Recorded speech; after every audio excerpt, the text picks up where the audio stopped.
Hey everyone, Mark here from TST Industries back in the garage, and behind me I have our all-new 3rd generation 2025 Yamaha YZF-R3, and on the table in front of me I have a wide array of front turn signal options.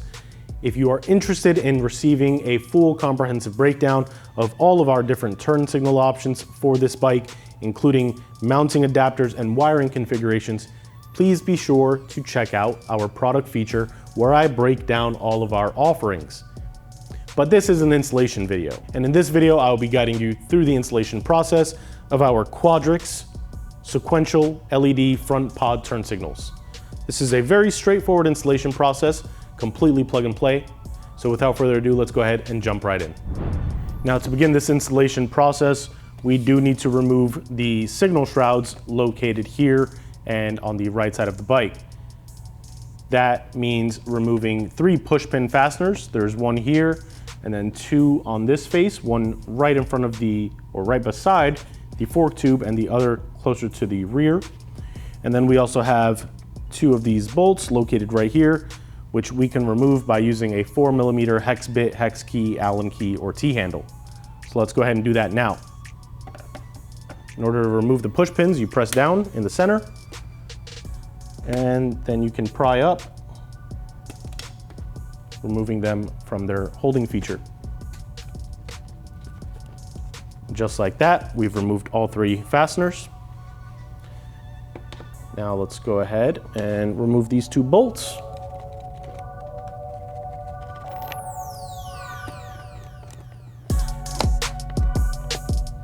Now, as you saw, I lifted up on this rearmost section and it actually freed the bodywork, or the shroud, from the bodywork. So that's actually how we are going to remove this panel.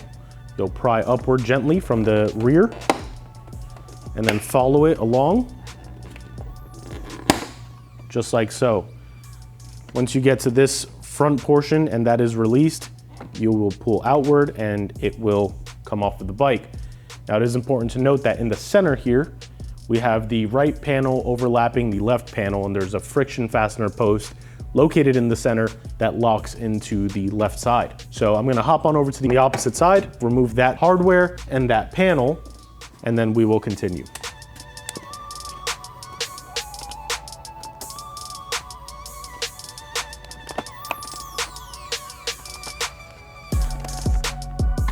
Now we will follow the steps for loosening the shroud from the panels,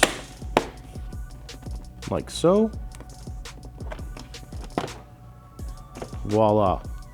Now as we start pulling towards the rear of the bike, you can see everything is coming undone. We will now separate these 2 panels, or the 2 shrouds, and carefully maneuver it out.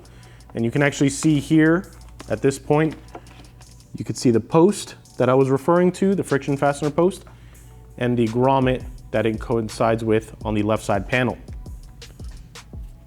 Now, the only thing holding this shroud in place at this point is your turn signal wire and the connector. So we're gonna go ahead and disconnect this at this point.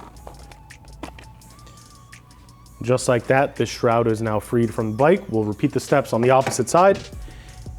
And if you're having issues with these connectors, they can be a little finicky and a little tough to release. I'm gonna show you a little hack here just in a second. There we are. And on this side, it is important to know we actually have the signal connector and the auxiliary power connector for your USB charger. So if you have a small tool, like a small flathead or a small pick, you can actually carefully use this to unlock the turn signal connector.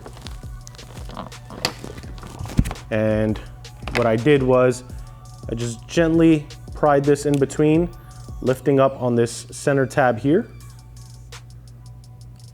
You lift in an upward fashion and that releases it from the opposite connector.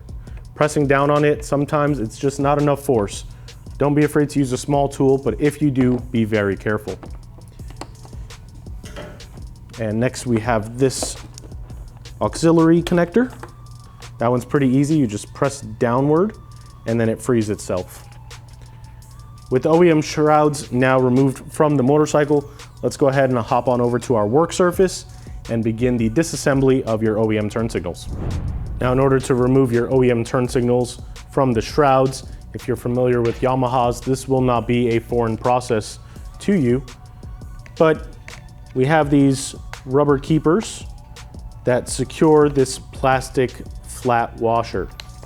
If you pry outward on the rubber grommets, you can actually remove the hard plastic washer.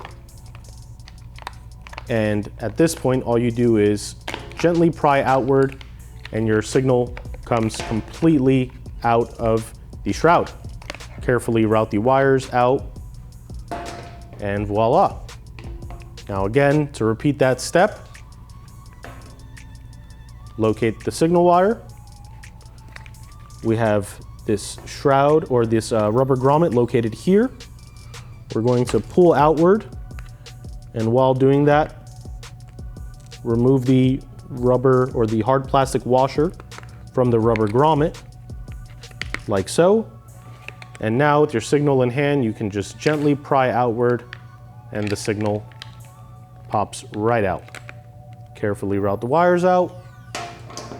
And now we are ready to install our TST turn signals. And now with our TST LED front pod turn signals in hand, in this case our quadric signals, we can go ahead and begin the assembly process.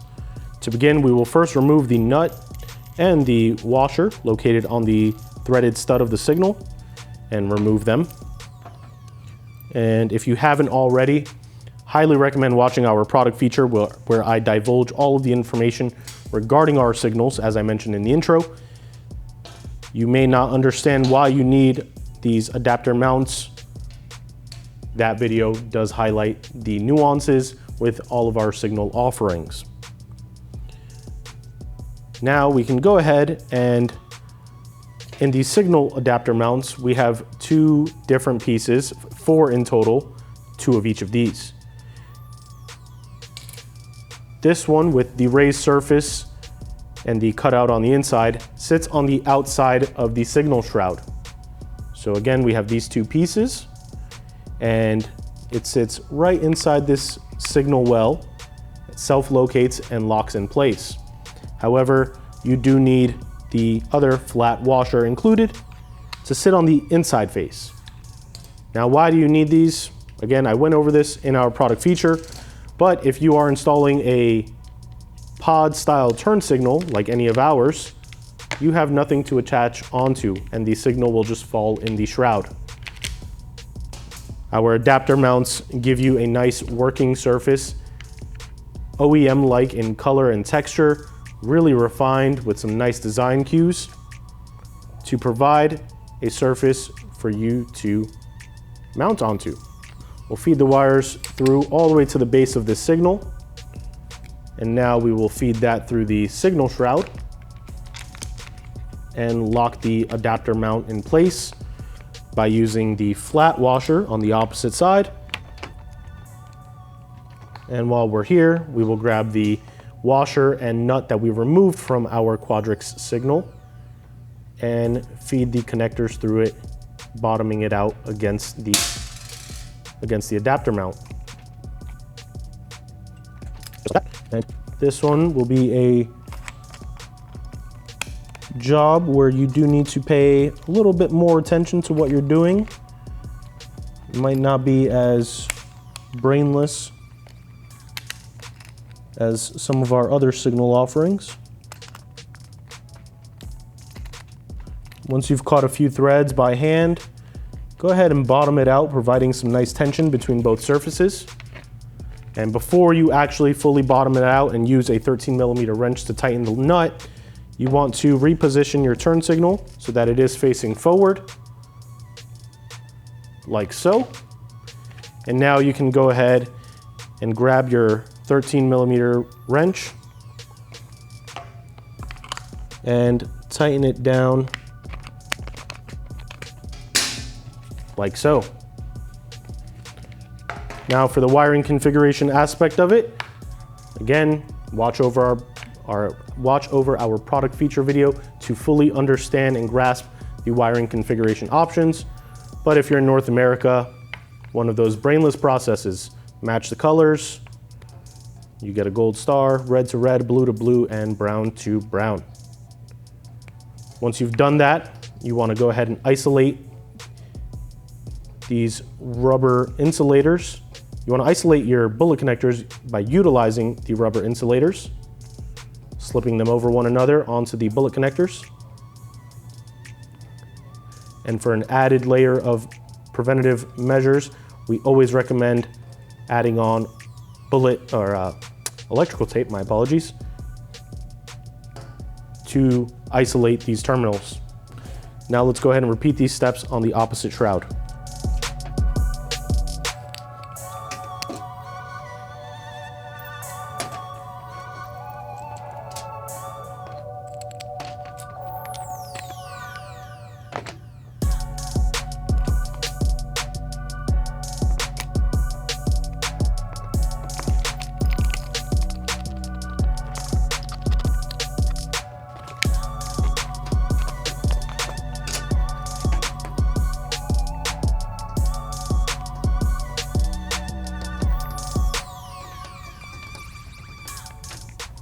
And to finalize this, before we begin the reinstallation process, you just want to route the wires through the provided channels on the OEM shrouds. And we will be going over the reassembly process. But at this point, if you are fairly confident in how to reassemble your bike, you can just hop right into that. In the meantime, we'll be taking these shrouds over to our motorcycle and beginning the reassembly process. So now with our signal installed on our signal shroud, we can come on over to the bike and begin the reassembly process. Now you will want to start with the left side, the clutch lever side of the bike first, as you saw during the disassembly process, this left shroud actually sits under the right side shroud.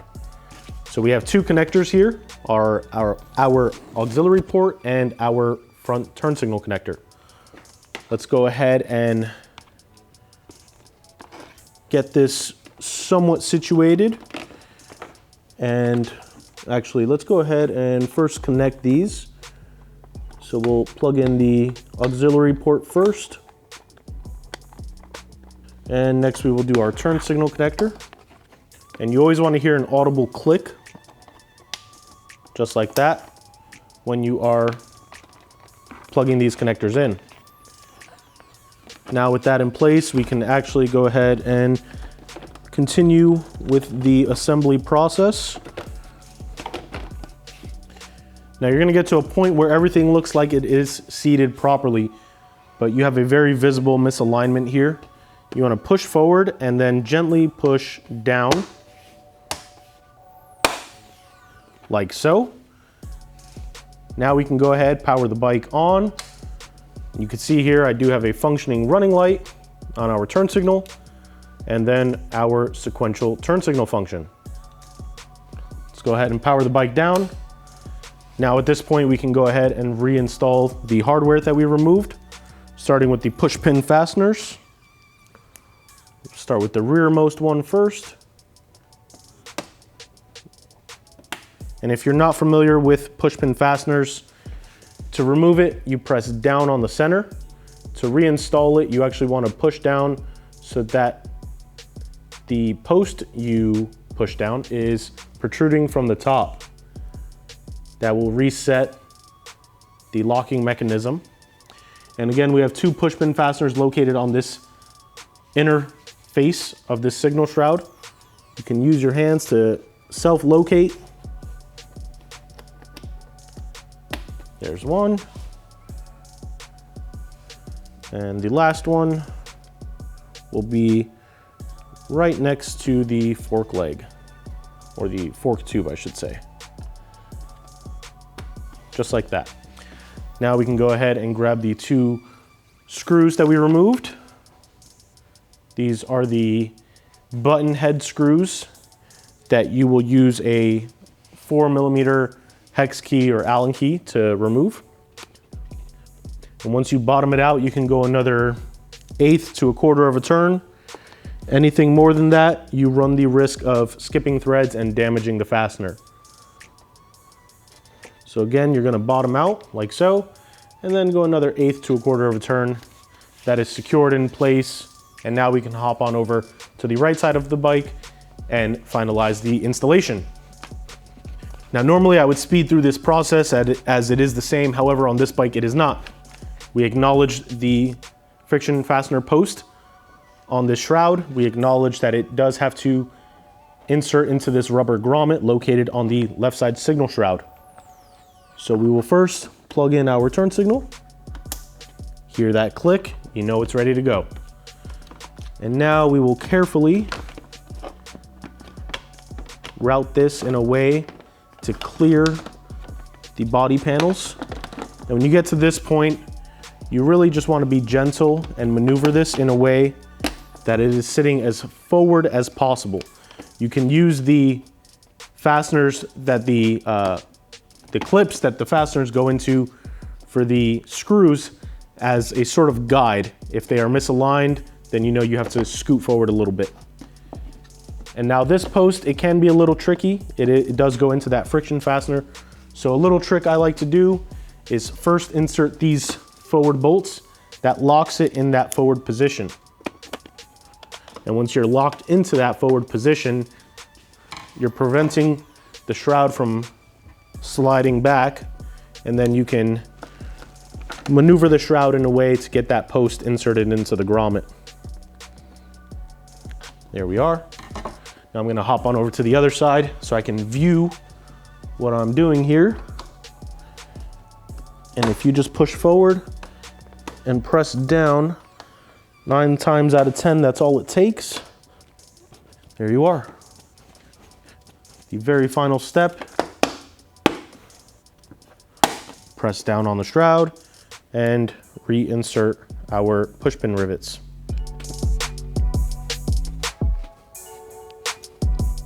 And just like that, this installation is now complete. And as you can see, even with our TST LED pod turn signals in the form of our Quadric signals, you've really streamlined the front end of your new R3, successfully ditching your OEM turn signals that are floppy and just fall all over the place, increasing visibility by adding a super bright LED with a functional running light, and best of all, improving functionality as well by introducing a sequential turn signal pattern. So if you're ready to hit that buy now button, or you want to see what other products we have available for the 2025 R3 or any other bike that may be in your garage, please be sure to visit our website, tstindustries.com. The link to these pod signals can be found in the description below. And if this video was helpful, give us a thumbs up. We'd love to know we're doing a good job. For now, this has been Mark in the TST Garage. I thank you all for watching. You guys ride safe, and we'll catch you next time.